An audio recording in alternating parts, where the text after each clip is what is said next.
11월 24일, 네, 우리 1주 첫째 주에 마지막 날이에요. 오늘 금요일 맞죠? 파이썬 수업으로는 오늘 4일차입니다. 어제 우리가 이제 연속성 자료형이라고 하는 걸 봤었어요.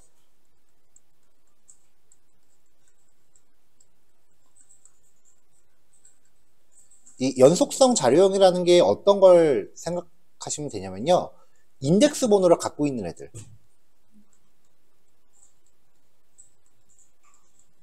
그래서 인덱스 번호를 통해서 데이터가 이제 연속적으로 또르르 하고 이제 나열되어 있는 애들을 연속형 자료형이라고 하는데요. 인덱스 번호는 갖고 있지 않지만 그래도 연속형 자료형에 속해 있는 그 마지막 자료 구조가 오늘 살펴볼 딕셔너리라고 하는 형태예요. 리스트랑 딕셔너리랑 진짜 누가 더 중요한지 우열을 가리기 힘들 정도로 파이썬에서 굉장히 자주 등장하는 자료 구조이고요. 요거까지 잘 정리해 놓으시면은 이제 우리가 이 다음 단원부터는 이제 로직을 직접 구현하는 단계로 넘어가요. 지금까지 이제 파이썬의 구성 요소를 보고 있는 중이에요. 자, 딕셔너리가 뭔지 확인하고 이제 다양한 형태의 자료 구조. 딕셔너리가 이제 감이 되면은 자료 구조 형태가 되게 다양해지기 시작을 해요. 그런 것들을 좀 살펴보도록 합시다. 자, 딕셔너리라고 하는 건요, 기본 형식이요. 일단 중괄호를 열어요. 자, 대괄호는 리스트, 소괄호는 튜플, 그 다음에 중괄호는 딕셔너리.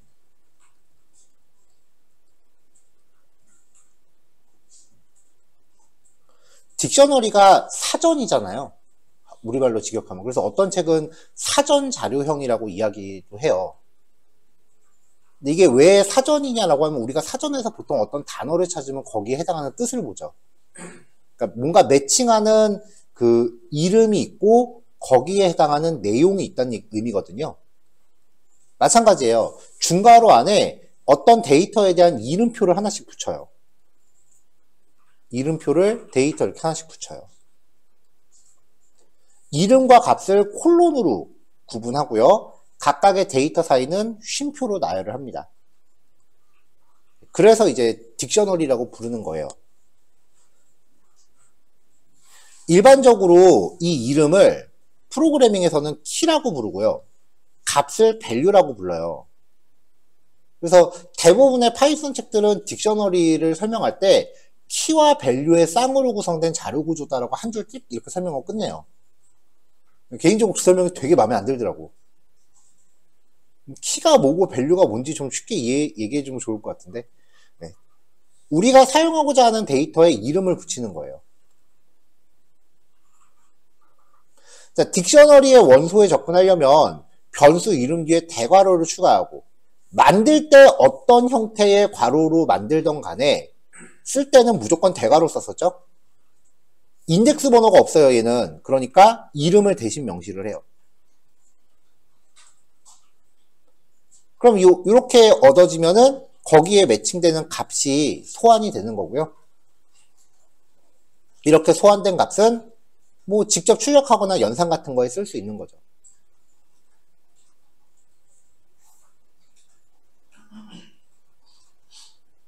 넘어갈게요.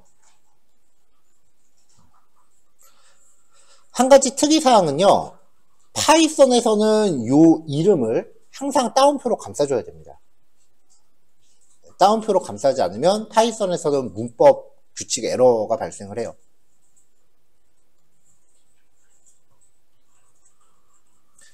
자, 그래서 이제 딕셔너리를 만들어 볼게요. myDic이라고 정의하고 name은 철수, 폰은 이거, 벌스는 1월 15일. 이런 식으로 각각의 정보에 이름표를 붙이는 거예요. 복잡하지 않죠? 복잡하진 않은데 조금 귀찮아질 수는 있어요. 왜냐면 타이핑량이 좀 늘어요. 자, myDic의 name이라고 하면은 철수라는 값이 딸려오는 거고요. myDic의 폰이라고 하면은 이 값이 딸려오는 거고, myname에 호영이라는 값을 넣어라. 그러면 철수라고 저장돼 있던 값이 호영으로 바뀌는 거죠. 전체 출력하면은 이름이 바뀌어 있죠. 그러니까 데이터가 어떤 그 자료들이 구조화되어 있다라는 것 뿐일 뿐, 그 구조화되어 있을 뿐, 그냥 일반 변수랑 똑같아요.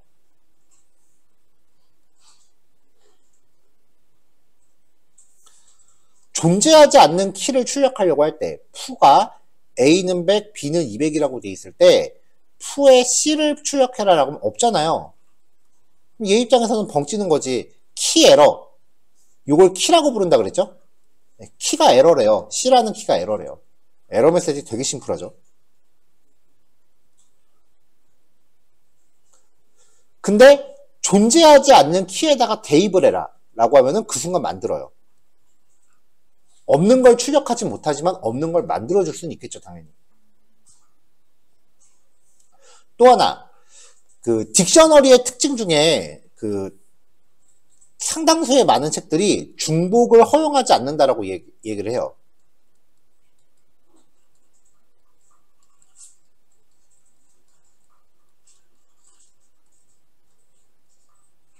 근데 저는 이 설명도 사실 마음에 안 들어요. 도대체 뭐의 중복을 허용하지 않는다는 건지. 저는 처음에 받아들였을 때 보통 데이터를 관리하면 이제 값에 그 집중을 하기 마련이니까 값의 중복을 허용하지 않는다는 건가라고 생각을 했었거든요. 아니더라고요. 이름표의 중복을 허용하지 않아요. 이렇게 하면 에러가 나는 게 아니고요. 같은 폴더에다가 똑같은 이름의 파일을 계속 복사 붙여놓게 하면 어떻게 돼요? 계속 덮어 쓰죠. 말 그대로 중복되면 앞에 거 덮어 쓰고 얘가 살고 뒤에 또 나오면 이거 지우고 얘가 살아요. 그래서 데이터에 MSG라고 출력해보면 파이썬 꼴랑 하나 있어요. 데이터 통째로 출력해도 파이썬 꼴랑 하나 있고요. 이름표의 중복을 허용하지 않습니다. 키가 중복될 경우 하나를 제외한 나머지는 무시된다. 일반적으로 나중에 정의된 항목이 이전에 정의된 항목을 덮어 쓴다.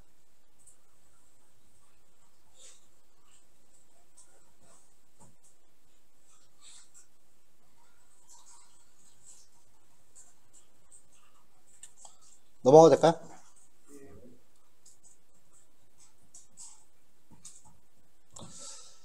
자, 두 번째 단원. 딕셔너리라고 하는 거의 기본 구조를 봤어요. 우리가 이제 여태까지 살펴본 그 자료 형태가 정수, 실수, 문자열, 그 다음에 논리값, 참, 거짓. 대표적인 네 가지죠. 요 네 가지가 리스트에 포함될 수 있었고, 튜플은 이제 논외로 합시다. 잘 안 쓰니까. 딕셔너리에도 포함이 될 수 있었죠. 근데 얘들끼리도 서로 포함 관계가 돼요. 이제 여기에 대한 그 봉인을 해제하면 데이터가 굉장히 다채로워지기 시작해요.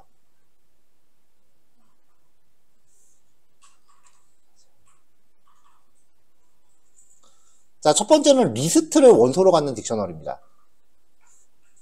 기본형은 이름, 콜론, 값이었죠. 이 값의 자리에 리스트가 오는 거예요.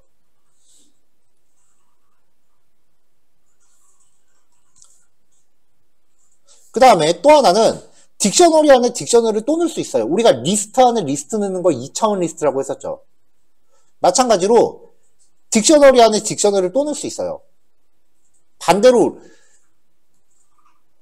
리스트가 딕셔너리 안에 들어갔듯이 반대도 돼요. 리스트 안에 딕셔너리도 돼요. 전체적으로 리스트예요. 앞에 나오는 괄호 모양을 보고 얘가 리스트냐 딕셔너리냐를 판단할 수 있어요. 그러면 여기부터 쭉 가서 어디가 0번째 거를 끊는 건지 봐야죠. 콤마 여기 있고요. 또 쭉 가니까 여기가 0번째, 여기가 1번째가 되겠죠. 자, 이번엔 딕셔너리의 이름에 매칭되는 게 또 다른 자식 딕셔너리예요.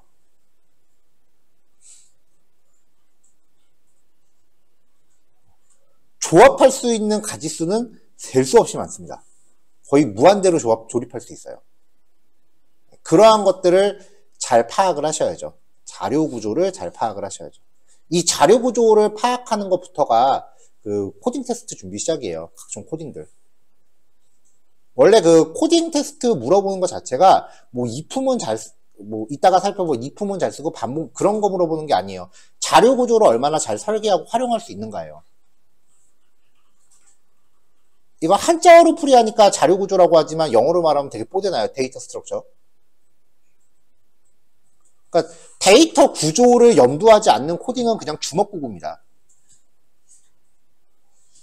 프로그램의 본질은 데이터를 다루는 거예요. 어떤 유형의 프로그램이건. 그게 성립되지 않은 상태에서 코딩 테스트 백날 공부해봐야 그냥 주먹구구로 그냥 모래성에 탑쌓는 거예요. 자료구조 배경 지식이 없으면 금방 무너져요. 그 로직은. 왜냐면 다른 유형의 어떤 예시냐면 저거예요. 어저께 연습 문제 중에 파일 경로 처리하는 거 있었죠. 그때 이게 잘 처리된 건지 보고 싶으면은 제가 인풋 데이터 유형을 바꿨잖아요. 경로를 좀 더 복잡하게 만들었었죠. 그것까지 커버할 수 있는 코드가 돼야 돼요. 자료 구조를 바꿨다고 해서 코드가 무너지는 거는 일회용 코드라는 거죠. 그냥 지금 눈앞에 있는 문제만 해결하기 위해서 땜빵으로 만든 코드지 코드의 그 확장성은 없다는 거예요. 그러기 위해서 코드를 열심히 공부하기 전에 자료 구조에 대한 이해도가 더 먼저 중요합니다. 이건 뭐 데이터 분석도 마찬가지고요. 왜냐하면 나중에 여러분들이 크롤링 열심히 하면은 크롤링에서 이렇게 만들어야 되거든요. 크롤링한 결과를. 그래야 프로그램에서 써먹든지 말든지 하죠. 자, 마지막으로 얘네들을 짬뽕시켜요. 딕셔너리 안에 리스트를 넣고 리스트 안에 딕셔너리 넣고. 굉장히 실무적인 형태예요.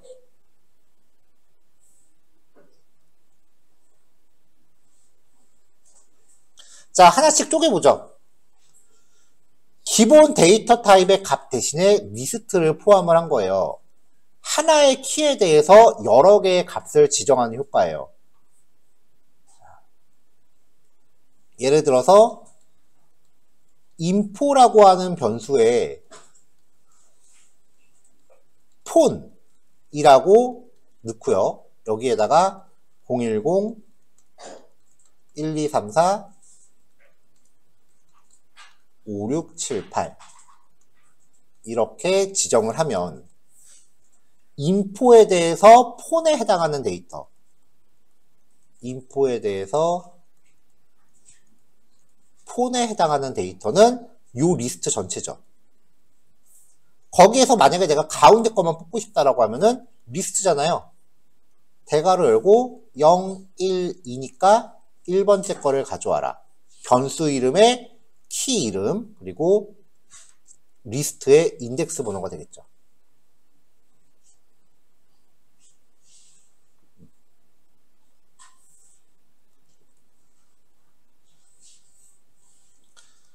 스튜던트라고 하는 이 형태의 그 데이터를 정의하고요. 딕셔너리를 열었습니다. 네임은 철수, 민수, 호영, 에이지는 16, 17, 19, 헤이트는 3개 준비했어요. 자, 그러면 이제 스튜던트의 네임이라고 하면 요거 전체잖아요. 요거를 가지고 이 중에서 0번째 라고 하면 철수가 되겠죠. 스튜던트의 에이지라고 하면은 요거죠. 거기에서 0번째라고 하면 16이 되겠죠. 스튜던트의 헤이트라고 하면 요거 전체죠. 거기에서 0번째라고 하면 요거죠. 이렇게 생긴 데이터의 특징은요. 한 가지 암묵적인 조건이 있어요. 그 딕셔너리에 포함되어 있는 리스트들 간의 길이가 다 똑같아야 돼요. 그래서 같은 인덱스 위치끼리 하나의 대상을 설명한다. 이게 암묵적인 룰이에요. 그래서 0번째 것끼리 묶으면 철수, 1번째 것끼리 묶으면 민수, 2번째 것끼리 묶으면 호영 이렇게 되는 거죠. 이게 암묵적인 규칙이고요. 지금은 우리가 자료구조, 파이썬의 기본 자료구조만 배우기 때문에 이 정도 하고 끝나요. 근데 나중에 공부할 내용을 약간의 스포를 해보면 중간중간에 스포라는 이유는 이게 이렇게 사용된다라는 걸 보여줘야 이제 집중도가 좀 달라지더라고요. 자, 한번 이 자료 구조를 잘 만들어 볼게요. 스튜던트는 네임, 철수,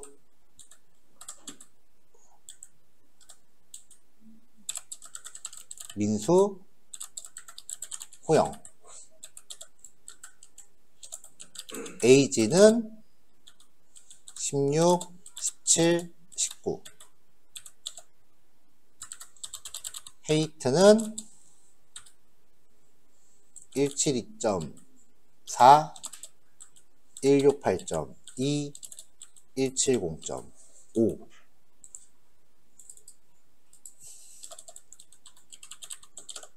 자, 이렇게 해서 자료를 구성을 하잖아요. 그러면 나중에 우리가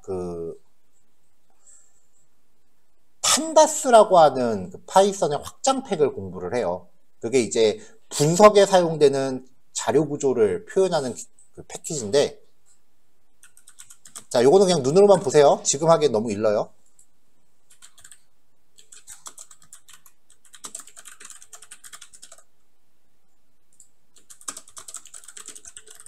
자, 이 데이터 프레임이라고 하는 명령한테 우리가 준비한 이 자료 구조를 줘요. 어제 그 표 형태로 나오는 거 한번 보여드렸었죠? 그럼 얘가 이런 식으로 분석에 적합한 형태로 만들어줘요.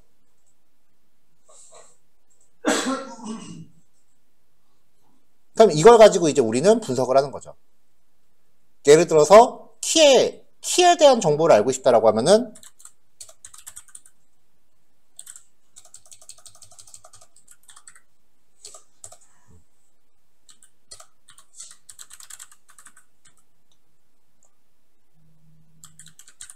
그냥 평균만 출력할까요? 이렇게 나오는 거예요.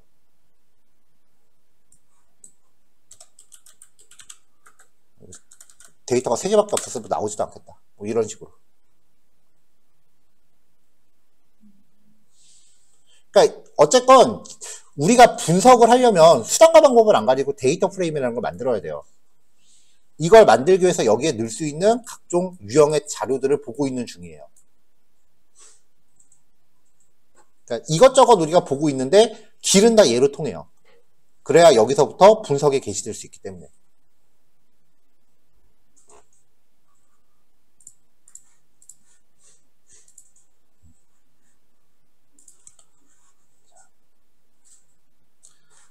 자, 이번에는 리스트의 원소가 딕셔너리 형태인 경우에요.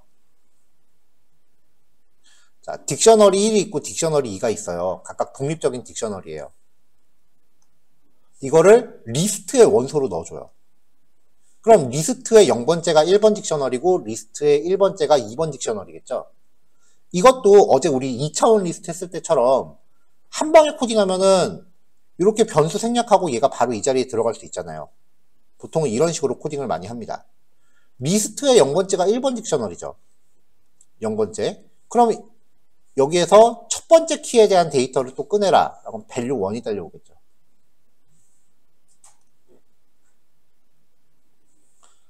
자, 이번엔 그레이드라는 형태의 리스트를 정의했고요. 이 안에 딕셔너리가 들어있습니다. 그럼 얘가 0번째, 1번째, 2번째죠. 그래서 각각 그레이드의 0번째, 1번째, 2번째를 출력하면 형식 문자 얘기할 때 유형이 애매하면 %s가 다 커버한다 그랬죠. 그래서 %s로 출력하면 나와요, 그냥.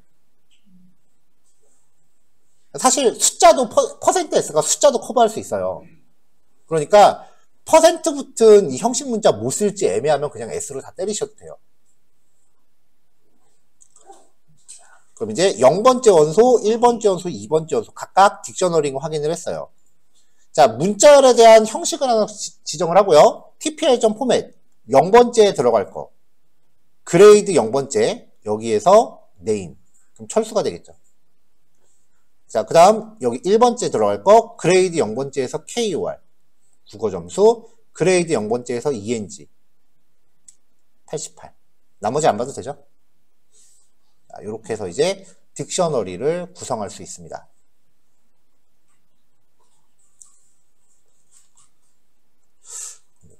1교시니까 이쯤에서 실습을 줘야 되는데 거의 다 끝난 것 같은데.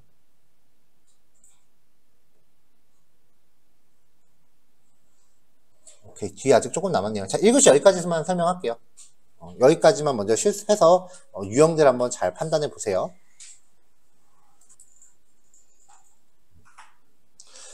자, 다음은요. 딕셔너리를 원소로 갖는 딕셔너리예요. 자, 아까 리스트 안에 포함했던 거랑 마찬가지로 1번 딕셔너리와 2번 딕셔너리가 있습니다. 각각 다르고요. 새로운 딕셔너리의 이름을 부여하고 거기에 값을 지정할 때 다른 딕셔너리를 걸어주는 거예요. 자, 요 세 줄을 한 번에 코딩한다라고 하면은 마찬가지로 요만큼의 이 딕셔너리 구조를 이 자리에 한꺼번에 넣어줄 수도 있겠죠. 아래처럼요. 이름하고서 괄호 열고 또 이름하고서 괄호 열고. 그럼 만약에 value 1이라는 값에 접근해야겠다라고 하면은 딕셔너리 4에서 이름 1에 먼저 접근하고 그걸 통해서 키 1에 접근을 해야 된다. 이런 구조가 되는 거고요. 자, 그래서 이제 코드를 작성을 해보면요. 이제 중괄호를 연 다음에 이제 어드레스에 해당하는 하위 정보. 자, 이게 의미하는 게 뭐냐면은 정보가 계층화된다는 거예요.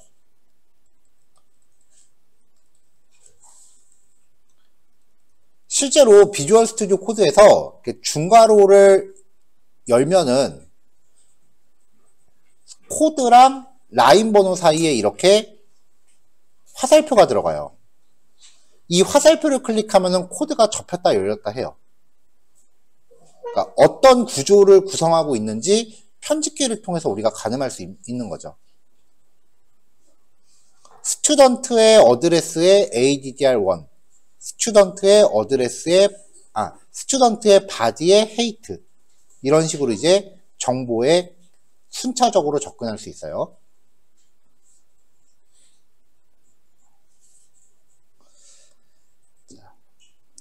폰이라는 변수에 애플과 삼성을 놓고요. 애플의 네임과 프라이스, 삼성의 네임과 프라이스 각각 정보를 놨어요. 자, 그럼 이제 TPL이라고 해서 형식 문자열을 하나 준비하고요. 첫 번째 %S에는 폰의 애플의 네임, 그러면 아이폰이 들어가겠죠. 두 번째는 폰의 애플의 프라이스, $200가 들어가겠죠. 그 다음에 한 번 더 TPL에 폰의 삼성의 네임, 그러면 갤럭시, 폰의 삼성의 프라이스 200만원 해서 각각 완성된 문장을 출력을 했어요.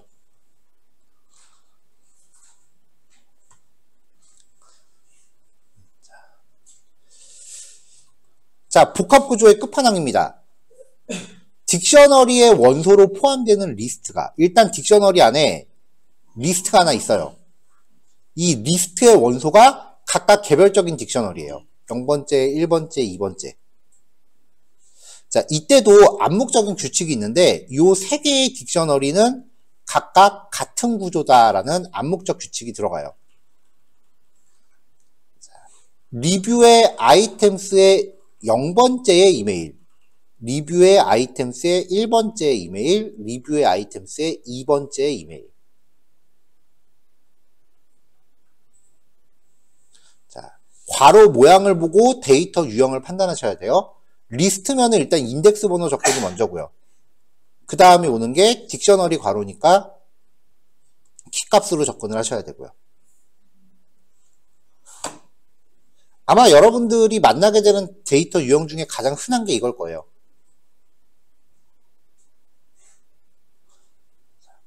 자, 이거를 다 이제 융합을 시키면은 복합적인 정보가 돼요. 자, 렉처라고 하는 큰 정보 안에 하위 정보로 티처, 강사 이름, 카테고리, 강좌 분류, 서브젝트, 과목.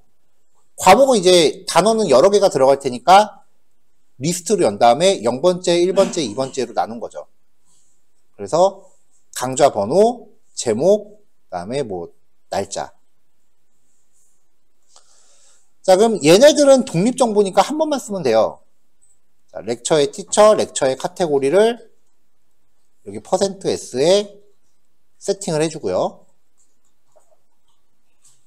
그 다음에 두 번째는 %d, 숫자. 첫 번째 저장될 거는 서브젝트의 0번째 NO 1이라고 세팅될 거고, 그 다음 %s에 들어갈 건 서브젝트의 0번째 타이틀 여기에 들어갈 거고요. 그리고 마지막 날짜. 자, 보통 이제 이렇게 키에 해당해서 리스트가 들어가고 같은 구조의 딕셔너리가 쭈르륵 나열되는 게요. 보통 우리가 보는 대부분의 목록형 데이터예요. 덧글 목록, 상품 목록 뭐 이런 것들이요. 쇼핑몰 같은 데서 상품 목록 보면은 상품 사진 일단 떡하니 나오고 상품 이름, 가격, 할인율 뭐 이렇게 되게 다양한 정보들이 나오잖아요. 내용은 다르지만 구조가 똑같은 애들이 여러 개 나오죠. 상품 목록이니까. 그거 하나하나가 다 이렇게 딕셔너리로 표현이 되는 거죠.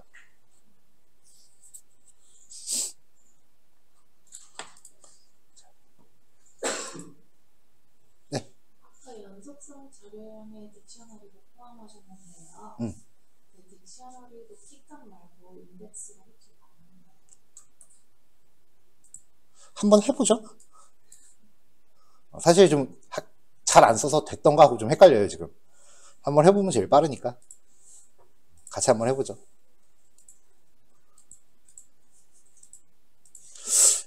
인덱스로 안 됐던 것 같은데? 한번, 일단 기본 구조 만들어 놓고 해볼게요. 일단, 렌은 먹어요. 렌은 먹어요. 그러니까 지금 요런 상태의 딕셔너리가 3개의 값을 갖고 있으니까 길이가 3이다 라고 나오잖아요. 근데, 스튜던트의 0번째라고 하면은 에러 나요. 왜냐면 이 0을 인덱스가 아니고 키로 인식해서 그래요. 키를 0, 1, 2로 잡으면 돼요. 키를 0, 1, 2로 잡으면, 아이고, 실행. 여기 위에 실행하고 밑에 실행. 키를 0, 1, 2로 잡으면 연속성을 줄 수 있어요. 할 수는 있는데 뭐 굳이 안 하는 거죠.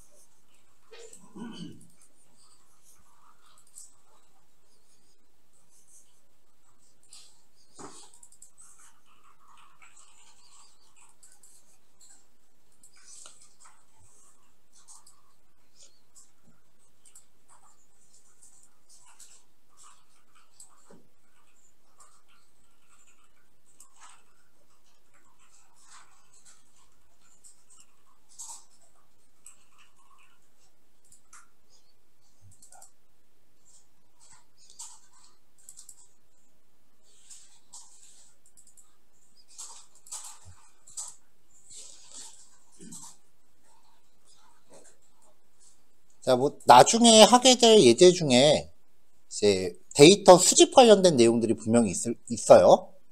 뭐, 그때 들어갈 예제인데, 그냥 일괄 실행을 한번 해보면.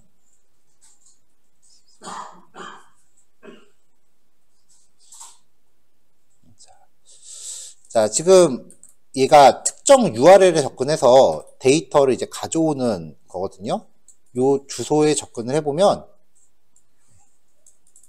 만나게 될 자료 형태가 이런 식으로 딕셔너리 구조예요. 지금 우리가 예제하는 거랑은 비교가 안 되게 복잡하죠. 프레디의 피자 가게, 서울의 봄? 모르겠다. 자, 이거는 지금 요 데이터는 실제 그 국내 박스 오피스 영화 순위 데이터예요. 그래서 이런 걸 수집해서 딕셔너리 형태로 이제 가져온 다음에 이거를 이제 데이터 프레임이라고 하는 유형으로 만들면은 이거 가지고 이제 북치고 장구치고 하는 게 되겠죠. 여기선 단순히 수집이니까 이걸 엑셀 파일로 저장하는 걸로 끝내요. 이 예제는.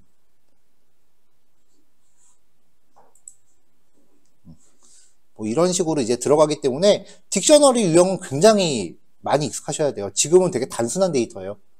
나중엔 더 복잡해질 거예요.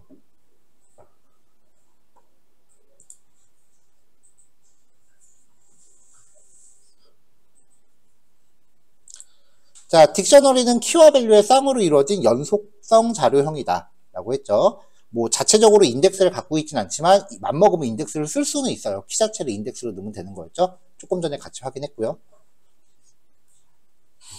딕셔너리의 밸류는 값, 리스트, 딕셔너리, 새로운 딕셔너리 등 다양한 형태가 적용될 수 있고 이걸 활용해서 자료 구조가 되게 다채로워질 수 있다.